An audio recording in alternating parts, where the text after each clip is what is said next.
दोस्तों नमस्कार, मैं हूं तिवारी। दोस्तों एक बार फिर जौनपुर चलते हैं और जौनपुर के अनुराग यादव मामले में बात करते हैं, जहां आपने देखा कि 3 जनवरी को बुलडोजर चलने की स्थिति थी, लेकिन योगी आदित्यनाथ सरकार की कानून व्यवस्था एक बार फिर फेल दिख रही है। हालांकि यह हत्या हुए 2 महीने से ज़्यादा हो रहे हैं, लेकिन अनुराग यादव के परिवार को अभी तक न्याय नहीं मिला। आपने देखा था कि जिस तरह से उस 12वीं पढ़ने वाले लड़के और 17 साल के खिलाड़ी की गला काट करके हत्या कर दी गई थी, अभी तक न्याय जो है नहीं मिला। हालांकि लालता परिवार की अगर हम बात करें तो वह लालता परिवार दबंग यानी पैसे वाला खूनी परिवार, 6 लोग जो है जेल में बंद हैं। अभी जो उसका साजिशकर्ता मुख्य जो राजकुमार यादव है वह भी सलाखों से दूर है। बहरहाल मैं आपको बता दूं कि इस परिवार ने, पीड़ित परिवार ने राजकुमार यादव का नाम तो उसमें लिखाया था, लेकिन राजकुमार यादव को पुलिस ने यह कहते हुए उसका नाम जो है निकाल दिया था कि वह कहीं और था। लेकिन अगर पीड़ित परिवार की हम बात करें तो पीड़ित परिवार जो है वह बराबर परेशान है और पीड़ित परिवार को खतरा पे खतरा बढ़ा जा रहा है। उसका यह कहना है कि राजकुमार यादव का जो है वह बराबर आना जाना यहाँ लगा है, किसी भी समय जो है फिर पीड़ित परिवार की हत्या हो सकती है। अगर हम अनुराग यादव के पिता रामजीत यादव की बात करें, बहन स्वाति और आराधना की बात करें, या उनकी माताओं की बात करें, यानी कुल मिलाकर के अगर पीड़ित परिवार की अगर आप बात करेंगे तो कुल मिला के आप एक बार सहम जाएंगे। आपको लगेगा कि यह परिवार जो है रात में घर से निकल नहीं पा रहा, यानी जो है इसको इतना डर है, इतना खौफ है, क्योंकि इन्होंने अपने भाई, अपने लड़के, अपने बेटे की हत्या जो है गला काट करके जिस तरीके से देखी है, वह परिवार जो है आज भी डरा और सहमा हुआ है। लेकिन बीजेपी अगर जो योगी आदित्यनाथ की कानून व्यवस्था की अगर हम बात करें तो जो बुलडोजर चलने वाला था, जो बुलडोजर की कार्रवाई होने वाली थी, आज तक बुलडोजर की कार्रवाई नहीं हुई। आज तक बुलडोजर जो है नहीं चल पाया। उस पर तारीख पर तारीख जो है फिल्मी डायलॉग वाले पे तारीख दी जा रही है।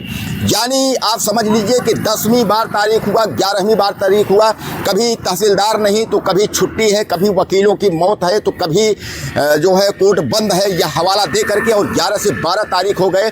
लेकिन उस जो बंजर जमीन पर 932 क में जो जिस पर घर उसका बना हुआ है दबंग परिवार का, लालता यादव हत्यारों का, वह घर जो है गिरने का नाम नहीं ले रहा है। यानी जैसा आप जानते हैं कि योगी आदित्यनाथ के इस कार्यवाही में जहाँ जहाँ नोटिस चस्पा होती है वहाँ जो है 3 दिन के अंदर, 1 सप्ताह के अंदर जो है घर को जो है दमीजोत कर दिया जाता है, यानी घर को गिरा दिया जाता है और दबंगों पर कार्यवाही कर दी जाती है। लेकिन जहाँ एक तरफ जो है दरोगा परिवार जेल में बंद है, वहीं जो यह पीड़ित परिवार है यह न्याय के लिए दर दर भटक रहा है। हालांकि मैं आपको बता दूं कि वहाँ के जो है जो तहसीलदार साहब हैं उनकी भी रवैया, और लेखपाल की अगर हम बात करें वहाँ की रवैया, ग्राम प्रधान ने साफ तौर पे, वहाँ के जो कबीरदुनपुर के जो ग्राम प्रधान है वीरेंद्र यादव, उन्होंने साफ तौर पर बताया है कि जो है कार्यवाही का कोई स्थिति का कोई पता नहीं चल रहा है, कार्यवाही का कोई दूर दूर तक जो है कोई सनक ही नहीं है, न किसी लेखपाल को न किसी जो है तहसीलदार को। यानी वहाँ जो है लेखपाल और तहसीलदार की हम बात करें तो लेखपाल और तहसीलदार दोनों कान में तेल डाल के बैठे हैं। बहरहाल कुल मिला के आप समझ लीजिए कि इसमें टोटल हीला हवाली जो है वह लेखपाल और कानून को कर रहे हैं, क्योंकि जिलाधिकारी अगर एसडीएम को बुला करके उसके बाद अगर वो कहते हैं कि इस मामले में तत्काल जो है कार्रवाई की जाए, लिखित कार्रवाई की जाए, बुलडोजर चलाया जाए, लेकिन हकीकत कुछ और है।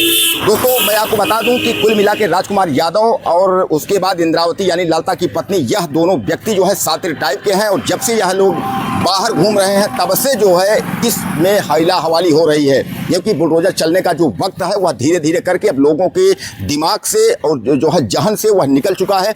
हर व्यक्ति को अनुराग यादव मामले में न्याय की उम्मीद है। हर व्यक्ति यही पूछता है कब बुलडोजर चलेगा, कार्यवाही कब होगी। लेकिन हकीकत आपके सामने है कि न तो बुलडोजर चल रहा है, न तो कोई कार्यवाही हो रही है, और न अभी दूर दूर तक कोई कार्यवाही दिख रही है। यह तारीखें कब तक लगेंगी, उसके बाद क्या होगा, लोगों का यही मानना है कि इस मामले में जो है क्या होना है, कब तक होना है। यानी लोग जो है अब धीरे धीरे करके जो है उम्मीद छोड़ रहे हैं कि जौनपुर मामले में कोई कार्रवाई होगी। दोस्तों हालांकि मैं आपको बता दूं, या तो हो सकता है कि दोनों परिवार यादव हैं और यादव परिवार के होने की वजह से योगी आदित्यनाथ सरकार जो है या तो हीला हवाली कर रही है, या तो यह यादव जाति का जो है इनको लाभ नहीं मिल पा रहा है, या यादव जात की वजह से इन पर ध्यान नहीं दिया जा रहा है। वहीं अखिलेश यादव की अगर हम बात करें तो भैया यादव तो आप ही के हैं, कम से कम अखिलेश यादव को तो इस मामले में ध्यान देना चाहिए, लेकिन कर ही क्या सकते हैं। दोस्तों वोट बैंक की जब राजनीति होती है तो जातिवादी जो लोग हैं, चाहे यादव हो, पंडित हो, ठाकुर हैं, सब एक दूसरे के वोट लेने के लिए जातिवादी हो जाते हैं। आज अनुराग यादव के पक्ष के तरफ से जो है कोई भी व्यक्ति खड़ा होने को तैयार नहीं है। योगी आदित्यनाथ ने सहायता राशि के रूप में 5 लाख रुपए पीड़ित परिवार को दे भी दिया है।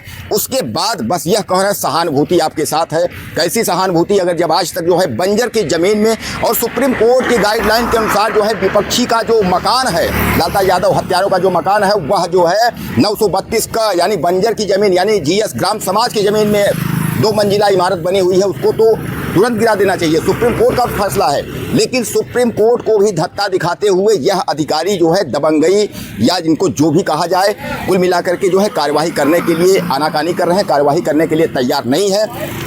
अब दोस्तों 3 तारीख था, 3 तारीख के बाद इस बार लंबी तारीख लगी है 8 तारीख। जैसा कि आप जानते थे कि 25 जो है नवंबर को नोटिस छपा हुआ था, 25 नवंबर से लेकर के पूरा दिसंबर निकल गया, 3 जनवरी था, 3 जनवरी यानी हर तीसरे दिन तारीख आती थी। अब इस बार जो है 8 तारीख लगी हुई है, यानी कहने का तात्पर्य 4-5 दिन बाद तारीख लगी हुई है। दोस्तों 8 तारीख को अब क्या होता है, अनुराग परिवार को न्याय मिलता है या नहीं मिलता, यह भी देखना होगा। और अपनी राय आप मुझे ज़्यादा से ज़्यादा दीजिएगा अनुराग परिवार बारे में, और इसके बारे में आप क्या कहना चाहेंगे, इनको किस तरीके से न्याय मिलना चाहिए या कौन न्याय दिला सकता है। आप मुझे ज़्यादा से ज़्यादा मैसेज करिएगा, चैनल को जरूर सब्सक्राइब करिएगा। अगले वीडियो में फिर मिलते हैं, नमस्कार।